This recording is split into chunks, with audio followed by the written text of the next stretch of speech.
Bonjour à tous, bienvenue dans l'émission 20 minutes chrono, l'émission de l'école de journalisme de Sciences Po sur les élections municipales. Notre invité aujourd'hui, Serge Federbusch. Bonjour. Bonjour et merci de m'inviter donc dans ce vieil institut que j'aime beaucoup et où j'ai fait des études il y a fort longtemps. Vous êtes donc candidat à l'élection municipale à Paris, tête de liste du parti Aimé Paris, soutenu par le Rassemblement national. Nous allons donc vous poser quelques questions avec Caroline Deschamps, journaliste à Public Sénat. Bonjour Caroline. Bonjour. Mais d'abord, votre profil, votre portrait en quelques mots. Vous êtes juriste de formation libérale énarque, passé par le Parti socialiste, l'UMP et aujourd'hui proche du Rassemblement national. Première question, Serge Federbusch, après avoir navigué à gauche, à droite, est-ce que vous vous êtes enfin trouvé en politique ? J'ai toujours en fait été fidèle à des convictions de démocrate, des convictions aussi libérales, effectivement, parce que j'ai pu expérimenter dans mes différentes fonctions la nécessité de faire reposer l'organisation de la société sur le choix des individus, le libre choix, qui est en dernière analyse ce qui permet à la société de se régénérer, d'être efficace. On l'a observé maintes fois dans l'histoire. Je voudrais souligner aussi que je suis soutenu par le Rassemblement national, mais par d'autres mouvements, le Parti chrétien-démocrate, etc., que c'est un rassemblement de gens qui aiment Paris, comme son nom l'indique, et qui veulent sortir de la gestion actuelle, qui est une gestion calamiteuse. J'espère qu'on aura l'occasion d'en parler, mais même si on n'en parle pas, de toute façon, ce n'est pas très grave parce qu'il suffit aux Parisiens en ce moment de sortir de chez eux pour se rendre compte eux-mêmes de l'état de leur ville, et puis surtout des solutions, parce que nous, on est pragmatiques, on compte apporter des solutions pragmatiques et efficaces aux problèmes de Paris. Et c'est ça, finalement, ce qui me guide aujourd'hui, comme ce qui m'a toujours guidé dans toutes les activités politiques, parce que j'étais élu, ou administratif, que j'ai pu exercer. Alors, vous l'avez dit, vous êtes soutenu par le RN, mais pourquoi vous n'êtes pas le candidat officiel du Rassemblement national ? Ça revient un peu au même, c'est-à-dire qu'ils n'ont pas, à partir du moment où ils n'ont pas de candidat qui soit véritablement issu de leur rang, moi je ne fais pas partie de leur mouvement, eh bien ils soutiennent un candidat extérieur, donc c'est un peu logique, et de la même manière que les autres mouvements me soutiennent.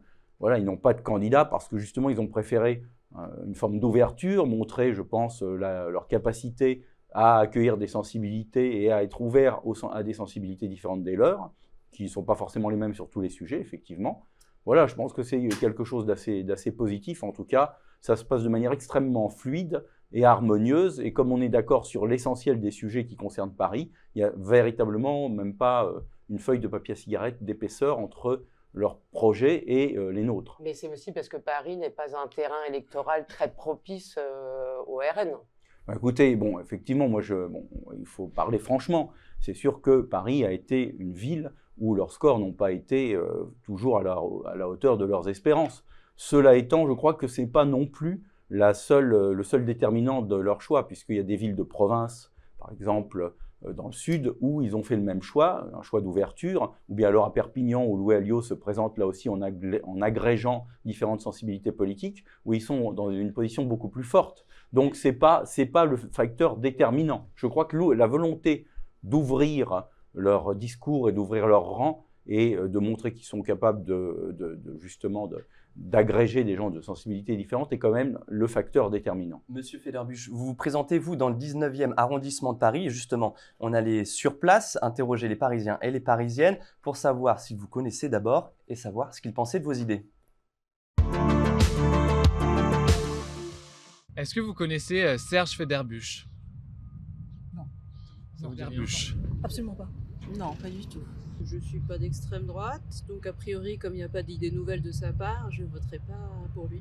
Il veut par exemple réarmer la police. Et C'est vrai ? Ah bah non, enfin bon... Déjà en ce moment, il y a déjà pas mal de problèmes quand même avec les policiers, non ? Ça, c'est pas une mauvaise idée. il souhaite notamment la réouverture des voies sur berge aux voitures. Bah, c'est sympa pour les piétons quand même, je trouve, les voies sur berge, c'est plus cool. Et puis les gens ont l'air contents en fait d'en profiter. Peut-être que la réouverture des berges serait une solution, mais je pense qu'avant tout, déjà, il faut peut-être se poser des questions sur l'ampleur des travaux dans la rue. Serge Federbusch, on le voit, vous n'êtes pas un candidat très connu. Pourquoi pas faire de meeting ? Quelle est la tonalité de votre campagne ? Comment vous réagissez à ce micro-trottoir ? Alors d'abord, je tiens à souligner que je suis un enfant du 19e arrondissement. Je ne me suis pas présenté dans cet arrondissement dans une forme de parachutage, qui est d'ailleurs à peu près le cas de tous les autres candidats. Madame Hidalgo, elle est dans le 15e, puis d'un coup, comme elle a peur de ne pas être élue, elle migre vers le 11e. Enfin, ils sont tous dans ce cas-là. Moi, je ne suis pas dans ce cas-là. Et je tiens à le souligner. Deuxièmement, j'ai eu une activité à la fois d'élu et puis une activité de blog. J'avais un site internet qui s'appelait Delanopolis, qui était le plus lu à Paris. Donc, quand on fait un micro-trottoir, on peut rencontrer des gens qui vous connaissent ou pas. Je remarque qu'il y avait, bon, effectivement, ma notoriété n'est pas éminente. C'est dû aussi au fait que je passe assez rarement dans les médias officiels, les médias industriels. Cela étant, ce qui compte avant tout, c'est notre projet, c'est la façon dont on le défend sur le terrain, c'est l'engagement des militants. Ils sont nombreux. On est très présent dans tous les arrondissements et je pense que le jour J, c'est ça qui fera la différence. Oui, mais pour vous faire connaître, vous pourriez faire donc des meetings, des réunions d'appartement, je ne sais pas moi. Alors j'ai fait plusieurs réunions où j'ai confié souvent les médias et la presse qui la plupart du temps ne sont pas venus. Deuxièmement, j'ai l'expérience quand même, une petite expérience de la politique. J'ai fait plusieurs campagnes électorales et je sais que les meetings, vous savez, c'est des gens où ce sont des situations où les gens finalement s'auto-congratulent, ils sont contents de se retrouver, ils braillent un peu, puis à la sortie, ils n'ont pas gagné une voix. Moi, ce que je crois, c'est que ce qui compte, c'est au contraire la rencontre de terrain, le fait de mettre des tracts dans les boîtes à lettres, le fait d'aller sur les marchés, de rencontrer les Parisiens, c'est ça qu'on fait, c'est notre priorité. Les meetings, ça fait plaisir, ça réchauffe, on se tient chaud, mais ça contribue à la notoriété quand même. Mais à partir du moment où la presse ne les reprend pas, vous savez, moi j'ai fait des réunions avec Robert Ménard, avec par exemple le père. Disons que je suis quand même bien forcé de constater que quand je fais des communiqués de presse, et là par exemple on a présenté toutes nos listes, têtes de liste, vous voyez, très récemment, bon, la plupart des médias, sauf peut-être vous justement, ne viennent pas. Donc je dois m'adapter aussi au terrain. On a une certaine forme d'hostilité, hein. C'est pas de la parano, c'est tout à fait objectif. Ben, je m'adapte au terrain et moi, pour moi ce qui compte, c'est le rapport avec les Parisiens. Alors ensuite, il y a eu des tas de questions qui ont été évoquées par les gens qui ont été interrogés. Alors je ne sais pas si vous voulez qu'on vienne la dernière question, une personne qui se plaignait des travaux à Paris.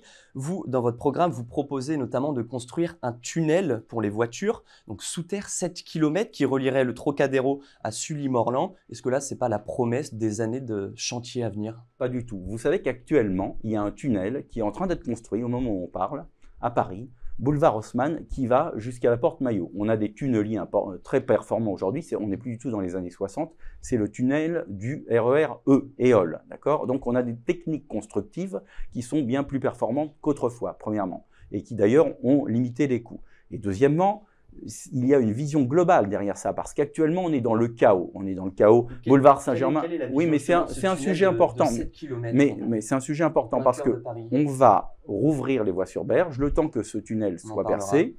Voilà. Donc, quand il sera achevé et il peut être financé sur le long terme, en particulier par un léger péage qui est tout à fait acceptable par les automobilistes, puisque ça va leur offrir une prestation, vous voyez, un service supplémentaire, parce qu'ils pourront traverser Paris. Parce que l'essentiel du flux est un flux traversant. Les gens ne s'arrêtent pas au Louvre pour aller voir une exposition, vous voyez, quand ils prennent les Kéos. Donc, ça leur offrira un service supplémentaire. Et à partir de là, on ne va pas mettre la charrue avant les bœufs comme l'a fait la municipalité actuelle.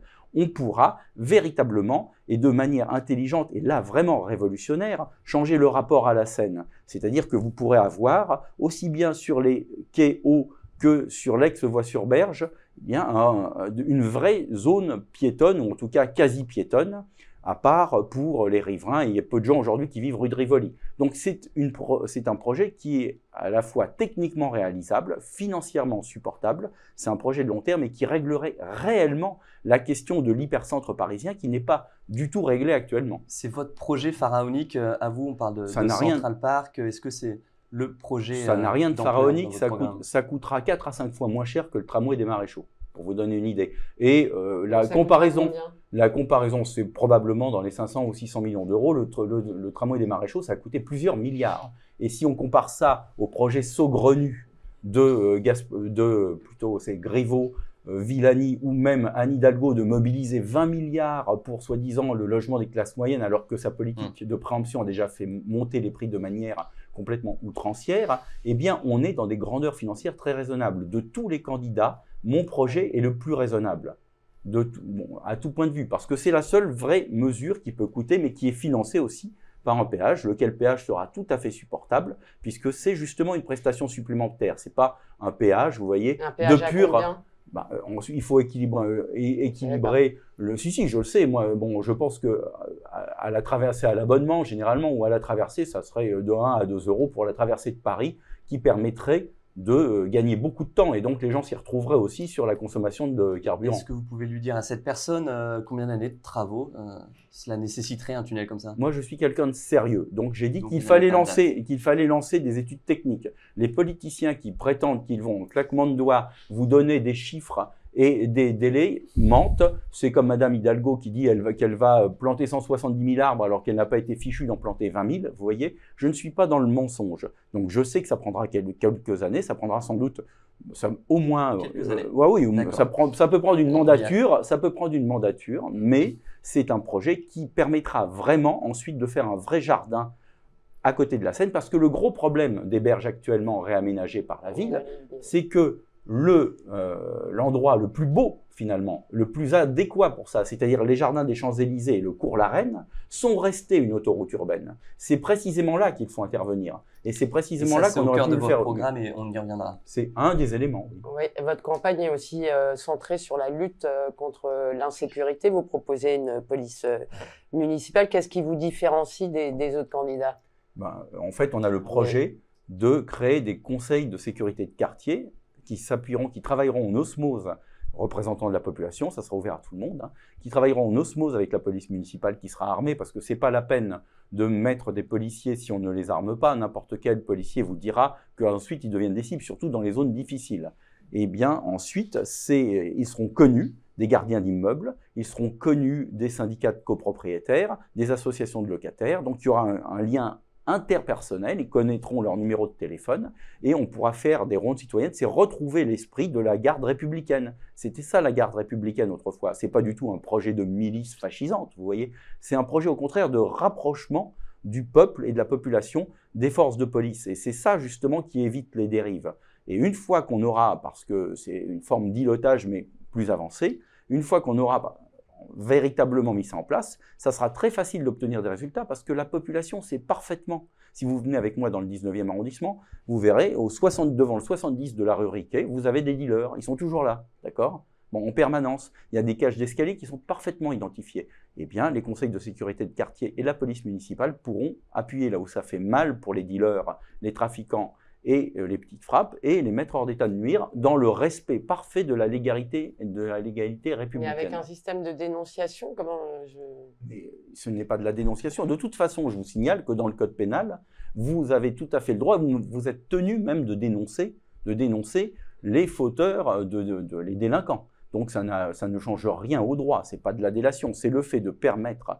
Et d'ailleurs, très récemment dans le 20e arrondissement, des associations de riverains composées de gens qui se situent à gauche ont fait spontanément la même chose. Ils ont décidé de faire des rondes pour, justement, parce qu'ils connaissent parfaitement les endroits où les petites frappagistes et où les dealers dealent, pour justement lutter contre la délinquance. Donc on ne fait que finalement répondre à quelque chose de spontané dans la population. Et il n'y aurait pas de dérive? La dérive, elle est toujours possible, mais elle ne se produit pas quand il y a de l'autorité, quand il y a le respect des lois. La dérive serait de toute façon infiniment moindre que celle qu'on a aujourd'hui avec le comportement de la police macronienne qui frappe, mutile et tabasse.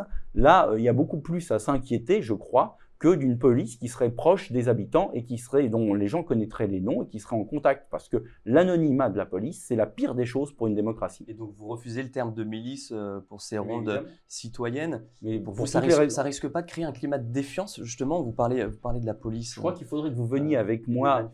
Il faudrait que vous veniez avec moi dans ces quartiers-là pour voir ce qu'est un vrai climat de défiance. Le climat de défiance, c'est le climat des femmes qui ne peuvent plus sortir seules après 7 ou 8 heures du soir, d'accord, qui ne peuvent plus mettre de jupe. Bon, des mômes qui se font tabasser parce qu'on veut leur voler ci ou ça, arracher leur téléphone, avec une police ensuite qui ne prend même plus les plaintes, il n'y a plus de main courante, parce que de toute façon, elle est complètement dépassée. Je suis favorable aussi à ce que dans chaque mairie d'arrondissement, il y ait un point d'aide aux victimes pour que les gens puissent, quand ils sont victimes d'agression, être suivis ensuite, parce que si vous allez porter plainte, plus rien ne se passe ensuite. Ça, c'est inadmissible. Et la mairie doit aider les Parisiens à ensuite entrer dans le parcours du combattant, qui est parfois un parcours du combattant pour eux, pour faire que quand ils sont victimes d'agression, eh bien, leur préjudice soit réparé et les fauteurs de troubles soient identifiés. Serge Federbusch, je voudrais qu'on avance un peu. Nous sommes allés à la rencontre des Parisiens et Evana a une question à vous poser, elle a 19 ans. Écoutez.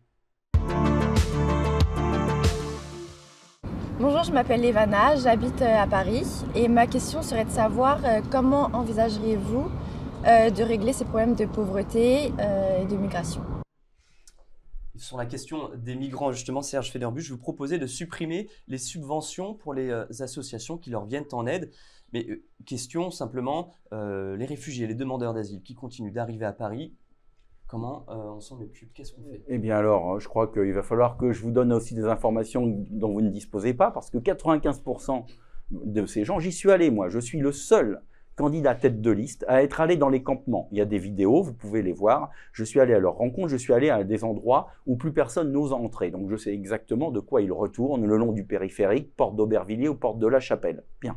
Donc la situation est la suivante, ce ne sont pas des demandeurs d'asile. Ce ne sont pas des demandeurs d'asile, ce sont des gens qui viennent chercher de meilleures conditions économiques. Alors ensuite, ça renvoie à la politique générale migratoire où on les laisse entrer et parfois même on favorise leur entrée parce que le gros drame dans cette histoire et la faute énorme de la municipalité parisienne et d'Anne Hidalgo, c'est de les inciter à venir. Il y avait des affiches « Refugees Welcome » en anglais, en arabe et accessoirement en français, d'accord, où on leur disait de venir. Ensuite, il y a des... Mais bien sûr que si. Leur dit de venir. Mais il y avait des publicités de la ville de Paris, renseignez-vous, où il y avait dans les 3 langues en question, la langue française arrivant en dernier, le terme « refugees welcome ». Ce ne sont pas des réfugiés, ou alors le terme de réfugié n'a plus aucun sens. Donc pour vous, les personnes qui sont porte d'Aubervilliers, porte de la Chapelle, ce ne sont pas des migrants qui ont fui la guerre ou bien la famine, ce sont des migrants économiques, vous dites? La plupart, effectivement, ils ne viennent pas. Bon, la famine, alors, ensuite, vous parlez de famine. Bon, je ne crois pas qu'il y ait de famine en Côte d'Ivoire, je ne crois pas qu'il y ait de famine au Sénégal, d'accord. Et pour certains, qui viennent de la Corne de l'Afrique, il y a souvent une migration qui peut être liée à une insécurité, mais qui n'est pas une insécurité plus grande que celle que les populations d'ailleurs du 18e ou du 19e arrondissement vivent quotidiennement. À ce moment-là, on pourrait dire, mais les gens de Porte d'Aubervilliers, de la cité Charles-Hermite, par exemple, à la lisière du 18e et du 19e, eh bien, ils vont arriver en Suisse et ils vont réclamer, vous voyez, l'asile politique en Suisse parce qu'il y a un climat d'insécurité dans le 18e ou dans le 19e arrondissement du fait de la politique d'Anne Hidalgo. Donc, on est dans un mensonge et dans un mensonge qui est très pervers parce qu'une fois que les gens arrivent, comme elle ne veut pas déplaire à son électorat, elle va pleurer et pleurnicher auprès de la préfecture pour les évacuer. Et tout ça, et c'est la pompe aspirante. Et moi, je veux qu'on mette fin à cette pompe aspirante. Et Héloïse a une question pour vous. Elle a 19 ans, on est allé la rencontrer. Bonjour, je m'appelle Héloïse et j'aimerais savoir ce que vous comptez faire concernant l'environnement à Paris. Concernant l'environnement, vous êtes fâché avec l'écologie, M. Federbusch? Alors, la ville de Paris et la ville de France est l'une des grandes capitales mondiales où la pollution recule le moins actuellement. Elle recule spontanément dans les grands centres urbains parce qu'on ne se chauffe plus comme avant à la houille, vous voyez, et parce qu'il n'y a plus d'industrie. Et pourtant, à Paris, ça recule moins vite qu'ailleurs. Pourquoi? Mais du fait précisément de la politique municipale qui crée des engorgements et des embouteillages. Donc la meilleure manière de lutter pour l'environnement, c'est déjà d'arrêter les politiques aberrantes qui créent des embouteillages et des engorgements, comme on a pu le constater de manière absolument démentielle ces temps derniers, dès lors qu'il y a eu une grève dans les transports publics. Donc la première chose, c'est si on veut respecter l'environnement, on revient à la raison en matière de politique de circulation. Ensuite, on arrête de bétonner. Serge Federbusch, vous proposez la réouverture des voies sur berge. Est-ce que c'est pas contradictoire la fermeture des voies sur berge, ainsi que l'avait prévu la commission d'enquête publique, qui de manière extrêmement rare avait émis un avis négatif face à ce projet. La fermeture des voies sur berge a accentué la pollution. Simplement, elle a accentué la pollution à des endroits où les gens vivent, alors qu'avant, il y avait de la pollution sur les bords de Seine où les gens ne vivent pas. Donc ça a déplacé la pollution et ça l'a même accentué. Donc moi je suis pour qu'on sorte de la démagogie. On traite les problèmes de l'environnement et les problèmes de la circulation à Paris de manière démagogique. Et donc si on sort de la démagogie, on obtiendra déjà les premiers résultats. Merci Serge Federbusch d'avoir participé à l'émission 20 minutes chrono. On se retrouve très vite pour une prochaine émission.